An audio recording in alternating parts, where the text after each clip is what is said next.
Hello, നമുക്ക് നല്ല simple വേയിൽ വീട്ടിലുണ്ടാക്കാൻ പറ്റുന്ന നല്ലൊരു മുട്ട ബിരിയാണി റെസിപ്പിയാണ് കേട്ടോ നമ്മൾ നോക്കാൻ വേണ്ടി പോകുന്നത്. വളരെ ടേസ്റ്റി ആയിട്ടുള്ള മുട്ട ബിരിയാണിയാണ്. അപ്പോൾ ഇത് ഇഞ്ചി വെളുത്തുള്ളി പച്ചമുളക് ചതച്ച് വെച്ചതാണ് കേട്ടോ. അപ്പോൾ ഈ കണ്ട ഐറ്റംസ് മാത്രം യൂസ് ചെയ്തിട്ടാണ് കേട്ടോ നമ്മൾ ഉണ്ടാക്കുന്നത്.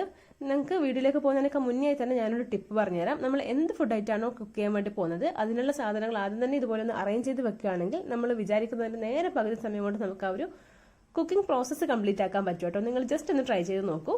അപ്പോൾ ഞാൻ ഫസ്റ്റ് റൈസാണ് കേട്ടോ കുക്ക് ചെയ്തത്. അപ്പോൾ റൈസ് കുക്ക് ചെയ്യുന്നതിൻ്റെ വീഡിയോ ഞാൻ ഓൾറെഡി എൻ്റെ ചാനലിൽ അപ്ലോഡ് ചെയ്തത് കൊണ്ട് തന്നെ ഞാനത് പിന്നെയും കൂടെ പറയുന്നില്ല കേട്ടോ.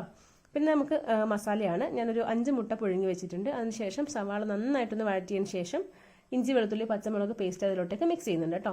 ഈ ടൈമിൽ നമുക്ക് നല്ലൊരു സ്മെല്ലൊക്കെ കിട്ടും കേട്ടോ. അപ്പോൾ അത് ഏതാണ്ടൊന്ന് പച്ചമണമൊക്കെ മാറിയതിന് ശേഷം നമുക്ക് പുതിനയിലയും തക്കാളിയും കൂടെ നന്നായിട്ടൊന്ന് വഴറ്റി ഉടച്ചൊക്കെ കൊടുക്കാം കേട്ടോ. പിന്നെ നമുക്ക് അതിൻ്റെ മസാലകളൊക്കെ ചേർക്കുന്നുണ്ട്. മുളക് പൊടി, മഞ്ഞൾപ്പൊടി, ചിക്കൻ മസാല, അങ്ങനത്തെ ഒക്കെ മസാല നിങ്ങൾക്ക് ഇഷ്ടപ്പെട്ട മസാലകളൊക്കെ ചേർത്തോളൂ. പിന്നെ വേറൊരു ടിപ്പ് പറയുകയാണെങ്കിൽ നമ്മൾ എന്ത് സാധനം കുക്ക് ചെയ്യുമ്പോഴും അതിൻ്റെ നടു ടൈമിൽ നമുക്ക് കുറച്ച് വെള്ളം ചേർക്കണം എന്നുണ്ടെങ്കിൽ ഒരിക്കലും പച്ച വെള്ളം ചേർക്കാതിരിക്കുക. എപ്പോഴും തിളച്ച വെള്ളം അതിലോട്ടേക്ക് ചേർക്കാൻ വേണ്ടി ശ്രദ്ധിക്കുക കേട്ടോ. അപ്പോൾ അതിൻ്റെ ടേസ്റ്റ് പോവാതെ ആ ഒരു ടേസ്റ്റ് അതുപോലെ തന്നെ നിൽക്കുക കേട്ടോ. അപ്പോൾ വീഡിയോ കണ്ടുകൊണ്ടിരിക്കുന്ന എല്ലാ കൂട്ടുകാരും എൻ്റെ ചാനൽ ഒന്ന് സബ്സ്ക്രൈബ് ചെയ്തിട്ട് മാക്സിമം ഒന്ന് സപ്പോർട്ട് ചെയ്തോളൂ. മാത്രമല്ല എൻ്റെ ചാനലിൽ കൂടെ ഒന്ന് കയറി നോക്കിക്കോളൂ. ഒരുപാട് കുക്കിംഗ് വീഡിയോസ് നിങ്ങൾക്ക് ഹെൽപ്ഫുൾ ആവുന്ന വീഡിയോസ് ചാനലിൽ ഇട്ടിട്ടുണ്ട്. എല്ലാവരും ഒന്ന് സബ്സ്ക്രൈബ് ചെയ്തിട്ട് കൂടെ കൂടിക്കോളൂ കേട്ടോ.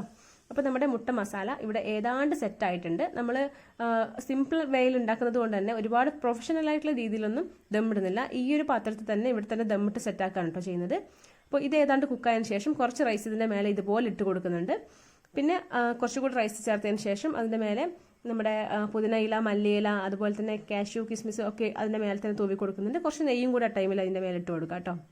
പിന്നെയും കുറച്ചുകൂടി റൈസ് ഇട്ട് പിന്നെയും ഈ സ്റ്റെപ്പ് തന്നെ നമ്മൾ റിപ്പീറ്റ് ചെയ്താൽ മതി. പിന്നെ ലാസ്റ്റ് ഒരു ഫ്ലേവറിന് വേണ്ടിയിട്ട് കുറച്ച് കുരുമുളക് കൂടി ഇട്ട് കൊടുത്തിട്ടുണ്ട് കേട്ടോ. അപ്പോൾ നമ്മുടെ മുട്ട ബിരിയാണി ഇവിടെ കംപ്ലീറ്റ് ആയിട്ടുണ്ട്. എല്ലാവരും ഒന്ന് സബ്സ്ക്രൈബ് കൂടെ ചെയ്യണേ. താങ്ക്